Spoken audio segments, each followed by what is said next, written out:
Hello friends, आप सभी का स्वागत है इस यूट्यूब चैनल में जिसका नाम है स्टडी एट होम।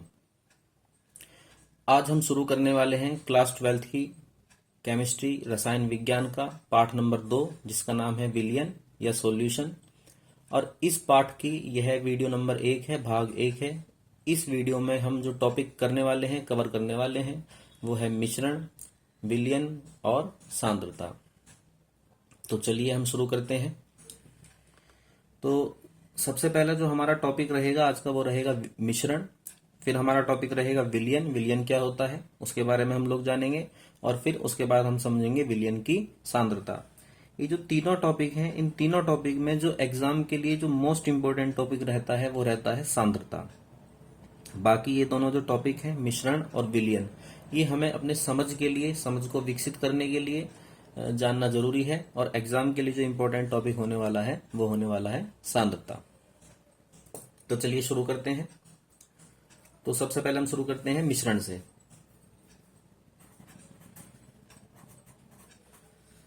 मिश्रण मिश्रण को हम इंग्लिश में कहते हैं मिक्सचर। क्या कहते हैं? मिक्सचर। तो मिश्रण क्या होता है? देखिए, जब भी दो या दो से अधिक पदार्थों को, दो या दो से अधिक पदार्थों को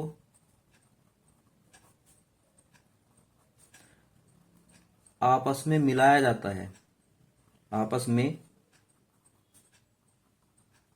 मिलाया जाता है, तो मिश्रण प्राप्त होता है। मिश्रण प्राप्त होता है।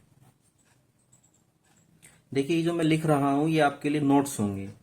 आप इसी तरीके से बिल्कुल अपने नोटबुक में नोट्स बना सकते हैं और यही आपके लिए एग्जाम के लिए काफी रहेंगे। ठीक है, जिस तरीके से मैं लिख रहा हूं आप स्क्रीनशॉट ले लीजिएगा बीच बीच में और इसी तरह से आप नोट भी करते रहिएगा। तो मिश्रण क्या है?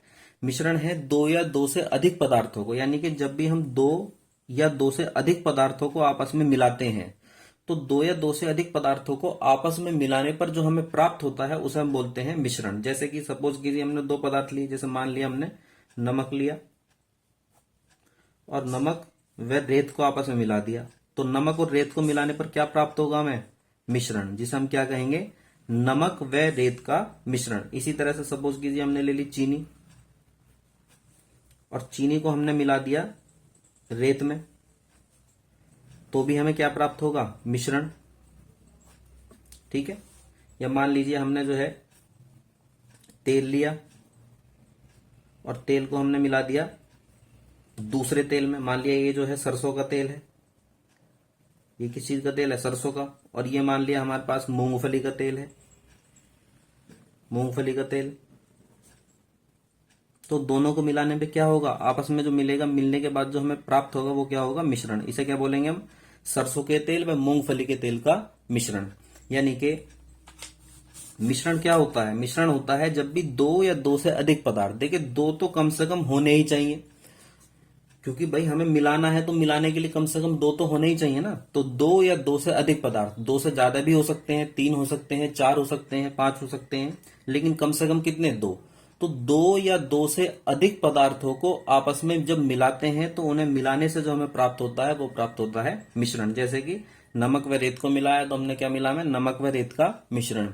चीनी व रेत को मिलाया तो हमें क्या मिलेगा? चीनी व रेत का मिश्रण। यदि दो प्रकार के तेलों को मिलाया तो हमने क्या मिलेगा? दो प्रकार के तेलों का मिश्रण प्राप्त होगा। तो मिश्रण क्या है? दो या दो से अधिक पदार्थों को मिलाने पर जो हमें प्राप्त होता है उसे हम बोलते हैं मिश्रण। देखिए, जब हम दो या दो से अधिक पदार्थों को मिलाते हैं, या दो से अधिक पदार्थों को दो या दो से अधिक पदार्थों को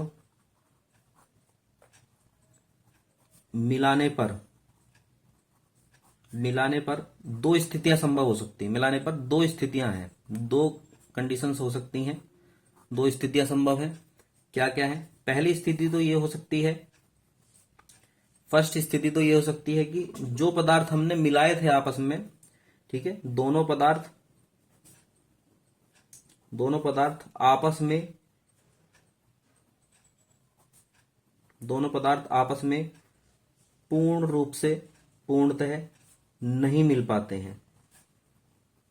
नहीं मिल पाते हैं या नहीं घुल पाते हैं, ऐसा भी लिख सकते हैं। आपस में एक दूसरे में पूर्ण रूप से नहीं मिल पाते हैं। जैसे अगर हम रेत और बजरी को मिलाएंगे तो क्या रेत और बजरी आपस में मिल पाएंगी पूर्ण रूप से? क्या एक दूसरे में आपस में घुल पाएंगी? तो हम देखेंगे कि रेत और बजरी पूर्ण रूप से आपस में नहीं घुल पाएंगी, बल्कि यहां तक स्थिति होगी कि हम छान के रेत और बजरी को अलग अलग कर सकते हैं। तो हमने क्या देखा? नहीं घुलती हैं या आपस में नहीं मिलती। ठीक है, नहीं मिल पाती हैं आपस में। या एक और एग्जाम्पल देखते हैं हम। जैसे सेकंड एग्जाम्पल हो गया हमारा कि हमने क्या करा, नमक और चीनी को आपस में मिलाया। तो नमक और जब चीनी को आपस में मिलाएंगे तो वो भी आपस में नहीं घुलती हैं, आपस में पूर्ण रूप से नहीं मिल पाती हैं। दोनों को हम अलग कर सकते हैं।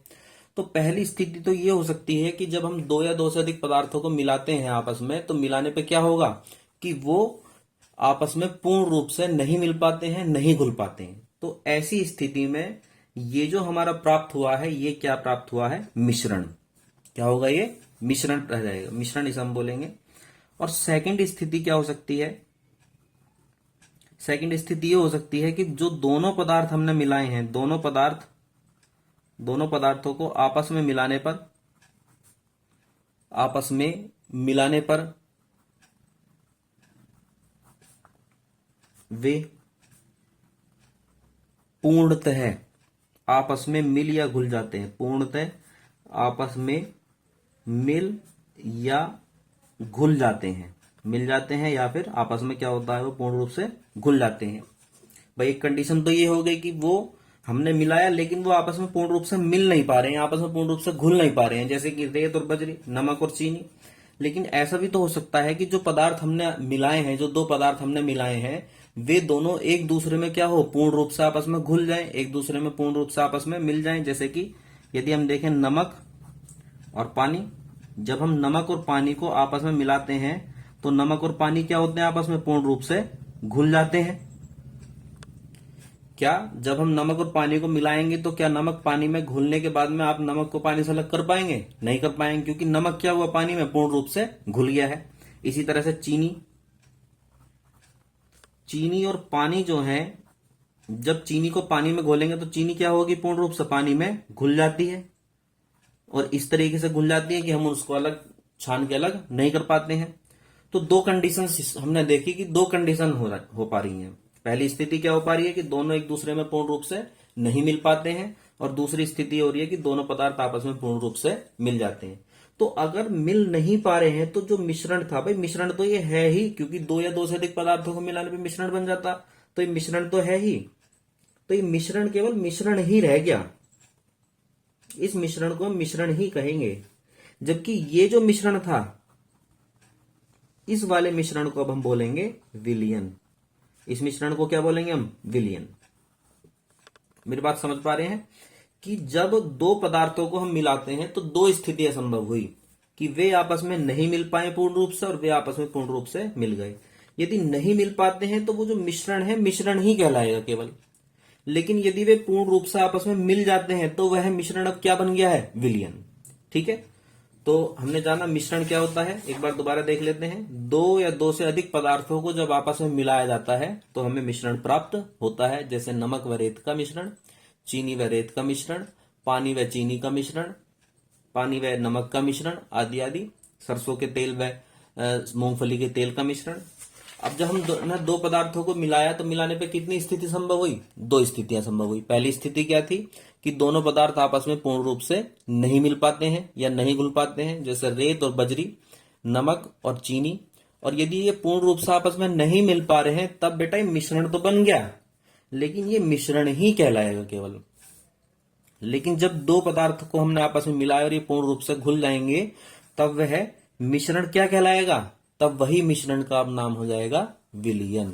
ठीक है, तो उम्मीद है मिश्रण आपको समझ में आ गया होगा। तो अब हम चलते हैं अगली हेडिंग की तरफ जिसका नाम है विलयन। दूसरी जो हमारी हेडिंग है वो क्या है? विलयन। और विलयन को हम इंग्लिश में क्या कहते हैं? सॉल्यूशन। विलयन को हम इंग्लिश में क्या बोलेंगे? सॉल्यूशन। तो शुरू करते हैं इसे विलियन को। देखो विलियन की जो बेसिक सी बात है, बेसिक सी समझ है, वो पिछली मिश्रण की हेडिंग से आ ही गई होगी समझ में। क्योंकि विलियन भी तो कब बनेगा, जब हम दो या दो से अधिक पदार्थों को मिलाएंगे, और जब दो या दो से अधिक पदार्थों को मिलाएंगे तो वो क्या बन गया, मिश्रण। अब केवल ये है कि अगर वो दोनों पदार्थ आपस में घुल गए हैं पूर्ण रूप से, तो वही मिश्रण क्या बन गया है, विलियन। तो विलियन क्या है, दो या दो से अधिक पदार्थों को मिलाने पर, दो या दो से अधिक पदार्थों को मिलाने पर बना वह मिश्रण जिसमें दोनों पदार्थ, या अगर अधिक लिए तो अधिक पदार्थ, या सभी पदार्थ आपस में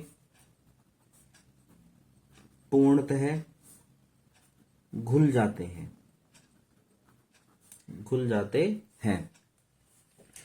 तो भाई विलियन क्या है, विलियन भी मिश्रण ही है, विलियन कुछ और नहीं है, विलियन भी क्या है, मिश्रण ही है। क्योंकि विलियन कब बनेगा, जब दो या दो से अधिक पदार्थों को मिलाएंगे।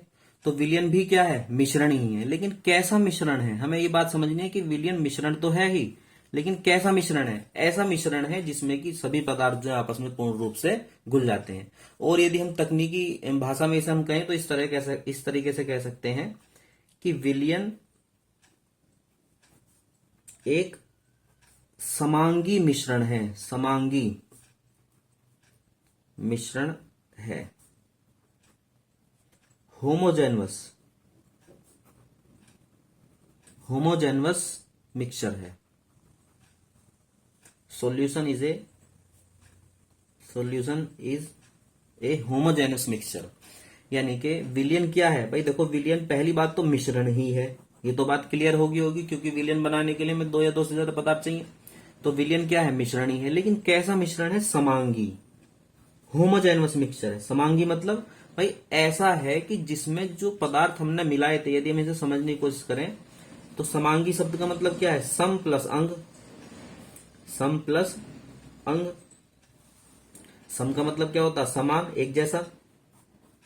और अंग का मतलब होता है अवयव, या हम कह सकते हैं घटक। तो इसका मतलब ये हुआ कि विलियन में जो पदार्थ हमने मिलाए थे, दो या दो से अधिक जो पदार्थ मिलाए थे, वे सब एक जैसे हो गए हैं, इस तरह से मिल गए हैं कि सब कैसे हो गए हैं, एक जैसे। अब उन्हें अलग अलग कर पाना संभव नहीं है। तो विलियन क्या है, एक समांगी मिश्रण है, यानी कि ऐसा मिश्रण है जिसमें कि उपस्थित सभी अवयव एक जैसे हैं, एक दूसरे में घुल चुके हैं, एक दूसरे में आपस में पूर्ण रूप से मिल गए हैं। तो ऐसा मिश्रण जो होता है जिसमें सभी पदार्थ एक दूसरे में पूर्ण रूप से मिल जाते हैं, उस मिश्रण को हम बोलते हैं विलियन। जैसे कि बहुत सरल सरल से एग्जांपल आप खुद भी सोच के बना सकते हैं, चीनी व पानी का मिश्रण, चीनी व पानी का मिश्रण विलियन है। क्यों, आगे आप खुद ही सोचो और लिख लें। क्योंकि चीनी पानी में पूर्ण रूप से घुल जाती है, नमक व पानी का मिश्रण विलियन है, क्योंकि नमक पानी में पूर्ण रूप से घुल जाता है। तो बच्चों समझ में आ गया होगा विलियन और मिश्रण क्या है। विलियन की जो डेफिनेशन है या विलियन का जो कंसेप्ट है वो कहां से निकलेगा, मिश्रण से ही निकलेगा। इसलिए सबसे पहले हमें समझना क्या जरूरी है, मिश्रण समझना जरूरी है। यदि मिश्रण समझ नहीं आया है तो दोबारा आप वीडियो को देख सकते हैं, और फिर उसके बाद हम समझेंगे विलियन क्या होता है। ठीक है। और ये जो नोट्स है, सबसे बड़ी समस्या जो यूट्यूब पे होती है वो होती है नोट्स की। तो जो ये नोट्स हैं आप साथ साथ स्क्रीनशॉट लेके आप इसमें से उतार सकते हैं। ठीक है। तो ये था हमारा विलियन। अब हमारी नेक्स्ट जो हेडिंग है वो है विलियन के घटक। विलियन में क्या क्या घटक होते हैं, विलियन के घटक या कंपोनेंट्स जो है वो क्या क्या है। विलियन के घटक या अवयव, कंपोनेंट्स ऑफ सॉल्यूशन।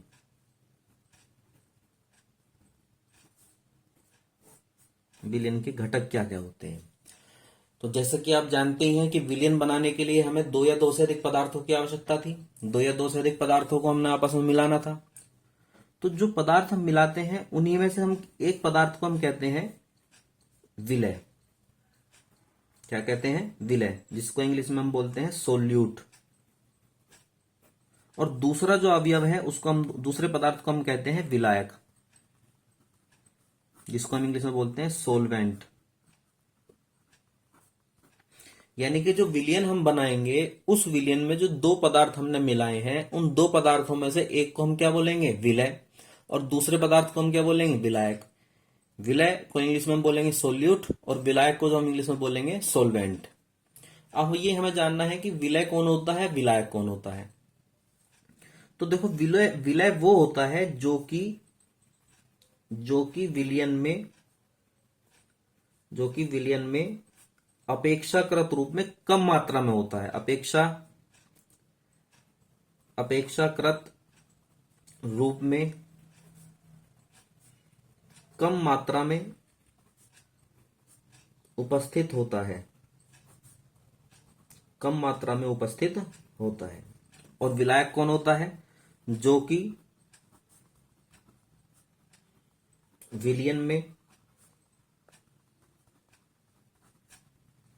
अपेक्षाकृत रूप में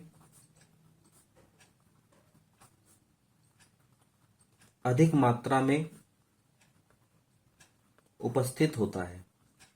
यानी कि जब हम दो चीजों को मिलाएंगे तो दो चीजों हमने मिलाई हैं उनमें से जो कम मात्रा में होगा उसे हम क्या बोलेंगे? विलय बोलेंगे। और जो पदार्थ अधिक मात्रा में होगा उसे हम क्या बोलेंगे? विलायक बोलेंगे।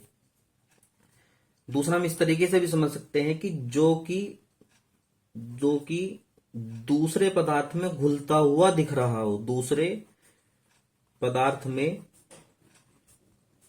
घुल रहा हो। और यहां क्या लिखेंगे? जो कि या इस तरह से लिखेंगे जिसमें दूसरा पदार्थ घुल रहा हो, दूसरा पदार्थ घुल रहा हो। विलय क्या है? विलय वो है जिसकी मात्रा कम है। जो पदार्थ कम मात्रा में होगा उसे हम बोलेंगे विलय, और जो पदार्थ ज्यादा मात्रा में होगा उसे हम बोलेंगे विलायक। विलय कौन है? विलय वो है जो कि घुलता हुआ नजर आ रहा हो, दूसरे पदार्थ में घुल रहा हो। और विलायक कौन है? जिसमें दूसरा पदार्थ घुल रहा हो। जैसे मान लीजिए हम ये लिखते हैं, अभी आपको खुद ही समझ में आ जाएगा, आप खुद ही आंसर बता देंगे। जैसे कि मान लिया 25 ग्राम चीनी 500 मिलीलीटर जल में घोली जा रही है। हम ये लिखते हैं 25 ग्राम चीनी 500 मिलीलीटर जल में घोली जा रही है। भाई कम मात्रा में कौन है? कम मात्रा में है चीनी। और ज्यादा मात्रा में कौन है? जल। तो कम मात्रा वाला हो गया, ये हमें पता चला कम मात्रा वाला है, और ये हमें पता चलता है अधिक मात्रा है इसकी। तो मैंने क्या बताया था? जो कम मात्रा में होगा वो होगा विलय, और जो अधिक मात्रा में होगा वो होगा विलायक। साथ ही साथ हम ये भी समझ सकते हैं कि चीनी घुल रही है। क्या हो रहा? चीनी घुल रही है। तो जो चीज घुल रही होती है वो होती है विलय। और पानी में घुल रही है, यानी जिसमें घुल रही है, किसमें घुल रही है? पानी में घुल रही है, तो पानी हो गया विलायक। कम मात्रा में अधिक मात्रा में, देखो कम मात्रा है, कम अक्षर वाला लिखना है। कम अक्षर वाला कौन है? विलय। अधिक मात्रा वाला है, अधिक अक्षर वाला लिखना है, वो है विलायक। कम मात्रा कम अक्षर, अधिक मात्रा अधिक अक्षर। आसानी से आप लोग ट्रिक का भी इस्तेमाल कर सकते हैं। ठीक है, देखो ये क्या है? कम मात्रा है तो कम अक्षर 1 2 3 4।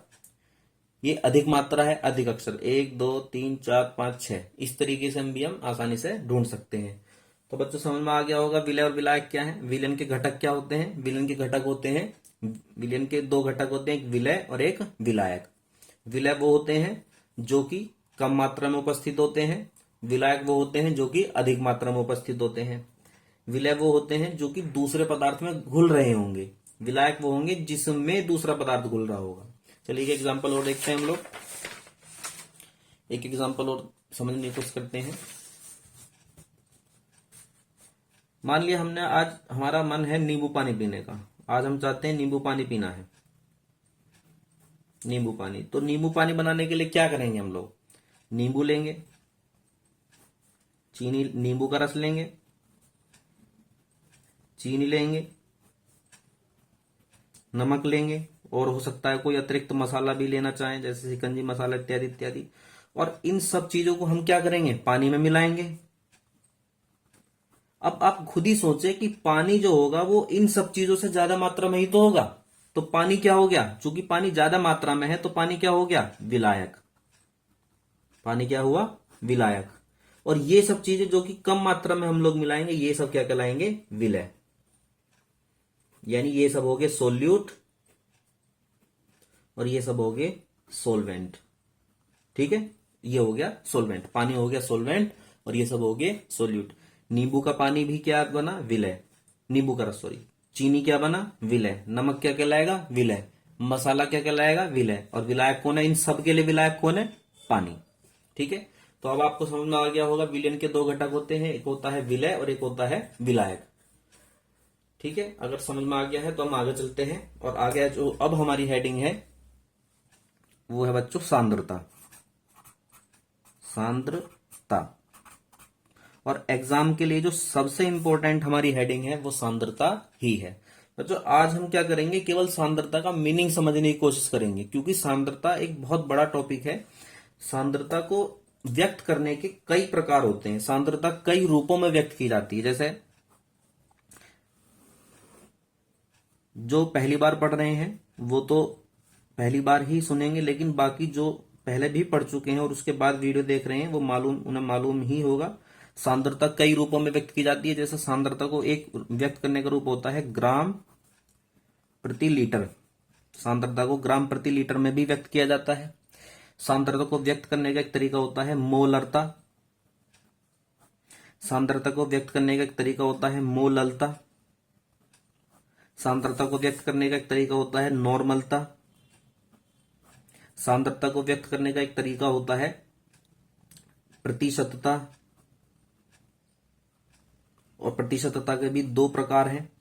ठीक है, एक होती है आयतन अनुसार, ठीक है, जिसे हम बोलते हैं वेट बाय वॉल्यूम, और दूसरी होती है द्रव्यमान अनुसार, जिसको हम बोलते हैं वेट बाय वेट। और दूसरा तरीका क्या है? और क्या तरीके हैं सांद्रता को व्यक्त करने के? और तरीका एक जैसा होता है पीपीएम, पार्ट्स पर मिलियन। ठीक है, एक होता है मोल प्रभाज, ये भी सांद्रता को व्यक्त करने का तरीका है। तो बच्चों सांद्रता को व्यक्त करने के कई तरीके हैं, कई रूपों में सांद्रता व्यक्त की जाती है। ठीक है, एक फॉर्मलता भी होता है, एक फॉर्मलता भी होता है सांद्रता को व्यक्त करने का तरीका, फॉर्मलता। और क्योंकि ये जो सभी टॉपिक हैं, ये सभी टॉपिक हमारे एग्जाम के लिए मोस्ट इंपोर्टेंट टॉपिक हैं। इन सभी में से न्यूमेरिकल्स भी आते हैं। और देखो इन पर डायरेक्ट न्यूमेरिकल तो आते ही आते हैं, लेकिन अगर इन टॉपिक की हमें अच्छी समझ नहीं है तो बाकी जो और आगे के टॉपिक होंगे उनमें भी हमें कठिनाई महसूस होगी। तो ये टॉपिक मोस्ट इंपोर्टेंट टॉपिक होंगे, तो इसके लिए एक अलग से हम वीडियो बनाएंगे। इसके बाद जो वीडियो बनाएंगे, सेकंड पार्ट जो बनाएंगे, आज हम समझने की कोशिश करते हैं सांद्रता की। सांद्रता है क्या चीज? तो सांद्रता को हम इंग्लिश में दो चीजों से दो नाम दे देते हैं। कभी कभी हम इसे कह देते हैं स्ट्रेंथ, स्ट्रेंथ ऑफ सॉल्यूशन, या कभी कभी हम इसे कह सकते हैं कंसंट्रेशन भी कह देते हैं। कंसंट्रेशन भी हम इसे कह देते हैं। तो समझते हैं क्या है ये। देखिए, जब भी हम कोई विलयन बनाते हैं, जैसे कि अब हमने देख लिया है कि विलयन के दो घटक होते हैं। विलयन को बनाने के लिए हमें दो चीजों की आवश्यकता होती है, एक होता है विलय, सोल्यूट, और दूसरा होता है विलायक। तभी तो विलयन बनेगा। जब विलय और विलायक होंगे, एक पदार्थ को दूसरे में मिलाएंगे तभी तो विलयन बनेगा। तो विलय की जो मात्रा है, विलय की मात्रा और विलायक की जो मात्रा है, इनका आपस में क्या संबंध है, क्या रेशो है? यानी कि विलयन बनाने के लिए कितने विलायक में कितना विलय हमने घोला है, इस चीज को जब हम व्यक्त करते हैं, इस तथ्य को जब हम व्यक्त करते हैं, तो हम कहते हैं कि हम सांद्रता बता रहे हैं। ठीक है, यानी कि एक बार दोबारा बता रहा हूं कि जब हम कोई विलयन बनाते हैं तो भाई विलयन बनाने के लिए विलय को विलायक में घोलेंगे, तो विलायक की कितनी मात्रा में कितना विलय हमने घोला है या विलयन में कितना विलय हमने घोल रखा है, जब हम इस तथ्य को, इस फैक्ट को बताने की कोशिश करते हैं, इस चीज को हम व्यक्त करते हैं, तो हम कहते हैं कि हम विलयन की सांद्रता को बता रहे हैं या विलयन की सांद्रता ज्ञात कर रहे हैं। जैसे मान लीजिए हमने क्या करा, हमने एक विलयन बनाया। सपोज कीजिए पिछला एग्जांपल लेते हैं, हमने लिया 25 ग्राम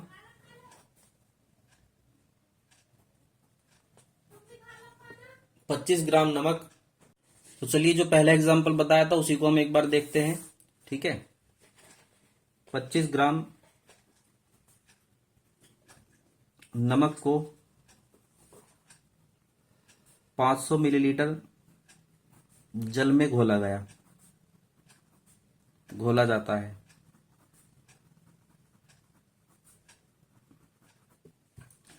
तो हमने क्या करा है, 25 ग्राम जो नमक है, 25 ग्राम नमक को क्या करा, 500 मिलीलीटर जल में हमने घोला है। तो विलयन कितना बन गया, विलयन बनेगा, विलयन का जो आयतन होगा, विलयन का आयतन क्या होगा, 500 मिलीलीटर। अब भाई विलयन तो बन गया 500 मिलीलीटर, लेकिन इस विलयन में विलय कितना उपस्थित है, पदार्थ कितना उपस्थित है। तो इसमें पदार्थ उपस्थित है, जो पदार्थ इसमें उपस्थित है जिसे हम विलय कह रहे हैं, पदार्थ की जो मात्रा इस विलयन में उपस्थित है वो है 25 ग्राम। तो हमें केवल इतना ही तो बताना है कि भाई विलयन को बनाने के लिए 500 मिलीलीटर विलयन को बनाने के लिए 500 मिलीलीटर विलयन को बनाने के लिए हमने 25 ग्राम विलय घोला। ये जो हम व्यक्त कर रहे हैं, ये जो हम बात बता रहे हैं, इसी को हम यदि और सरल शब्दों में लिखना चाहें तो क्या लिखेंगे, 25 ग्राम उपस्थित है 500 मिलीलीटर में। ठीक है, क्या लिखेंगे, 25 ग्राम उपस्थित है 500 मिलीलीटर में। 2 की मल्टीप्लाई यहां कर लें, 2 की मल्टीप्लाई यहां कर लेंगे तो क्या आएगा, 25 दूनी 50 और 500 दूनी 1000, तो 50 ग्राम बटे 1000 मिलीलीटर। और 1000 मिलीलीटर का मतलब क्या होता है, 1 लीटर। तो हम क्या लिखेंगे, 50 ग्राम बटे 1 लीटर। यानी कि ये जो बात यहां लिखी थी हमने, इस बात को हम और सरल शब्दों में कैसे लिख सकते हैं, इस तरीके से व्यक्त कर सकते हैं कि भाई 1 लीटर विलयन में 50 ग्राम विलय उपस्थित है। तो ये जो हमने बताया है, ये जो हमने ज्ञात करा है, यही है विलयन की सांद्रता। तो यानी कि सांद्रता क्या है, सांद्रता हमें क्या व्यक्त करना है कि जो विलय होता है, विलय की मात्रा और जो विलयन की मात्रा है, उनका अनुपात क्या है। इस चीज को जब हम व्यक्त करते हैं तो इसे हम बोलते हैं सांद्रता। अब दूसरी बात है कि सांद्रता की आवश्यकता क्यों पड़ी है, हमें सांद्रता को व्यक्त करने की आवश्यकता क्यों होती है। तो उसे भी एक एग्जांपल के द्वारा समझते हैं कि सांद्रता को व्यक्त करने की आवश्यकता क्यों है। मान लीजिए एक विलयन ये है, एक विलयन हम ये बना रहे हैं और एक विलयन बना रहे हैं हम ये, 2 विलयन बना रहे हैं।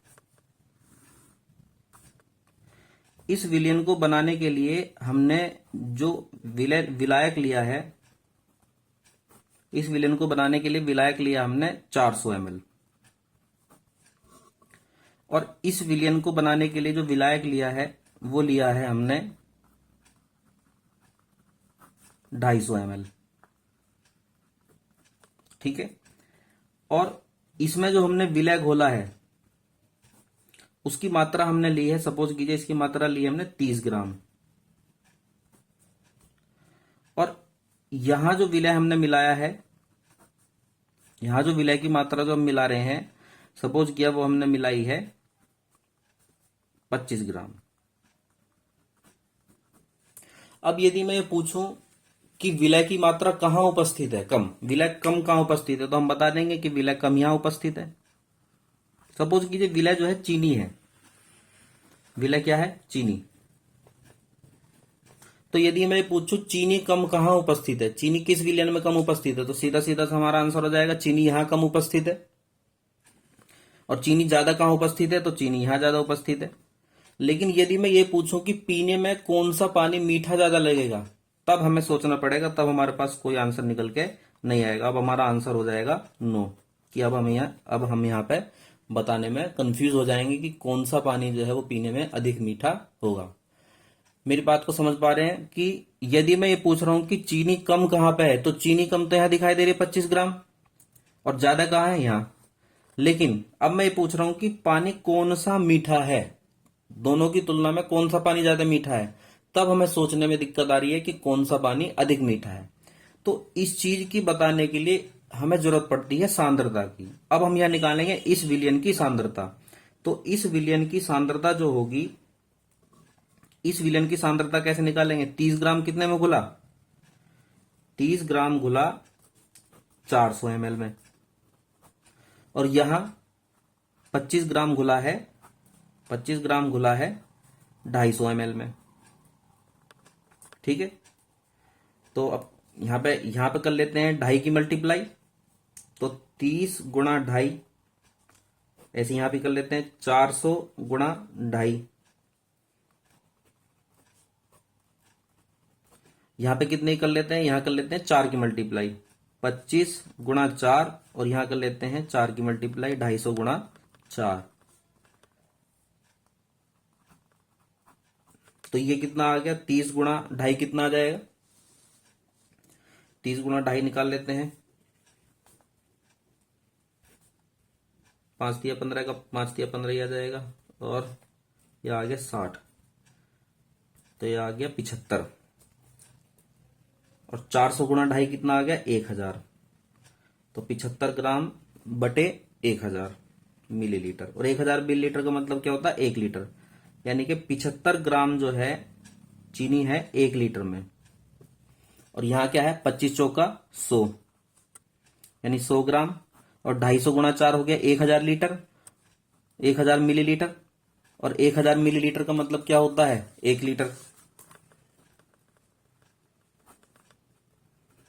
तो अब दोनों की सांद्रताएं जब हमने ज्ञात कर ली हैं, तब हम समझ पा रहे हैं कि बेशक यहां पर हम जो पढ़ रहे हैं वो हमें नजर क्या आ रहा है कि 30 ग्राम चीनी उपस्थित है 400 मिलीलीटर में, और 25 ग्राम चीनी उपस्थित है 250 मिलीलीटर में। लेकिन दोनों में जो हम कंपैरिजन करते हैं तो हम पाते हैं कि भाई यहां तो 1 लीटर में 75 ग्राम उपस्थित थी, और यहां 1 लीटर में कितनी उपस्थित थी, 100 ग्राम।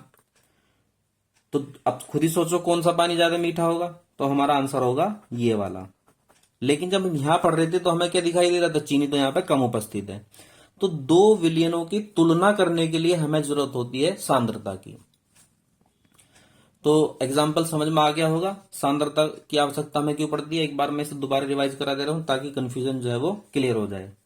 इन दोनों को जब हम देखते हैं तो हम यहां पाते हैं कम चीनी उपस्थित है, और यहां पाते हैं ज्यादा चीनी उपस्थित है। अब मैं पूछता हूं कि कौन सा पानी मीठा होगा, तो भाई हम यहां देख रहे हैं कम है, यहां ज्यादा है, तो हमारा आंसर हो सकता है कि भाई यहां ज्यादा चीनी घोल रखी है, यहां ज्यादा चीनी की वजह से ज्यादा मीठा हो। लेकिन हम जब सांद्रता ज्ञात करते हैं तो सांद्रता ज्ञात करने के बाद पता क्या चलता है कि 1 लीटर में 75 ग्राम और 1 लीटर में 100 ग्राम, कि दोनों में लीटर लीटर के हिसाब से सोचें तो ज्यादा चीनी तो यहां उपस्थित है, तो विलयन कौन सा ज्यादा मीठा होगा, ये वाला। तो इस चीज मतलब दो विलयनों की तुलना करने के लिए हमें आवश्यकता होती है सांद्रता को ज्ञात करने की।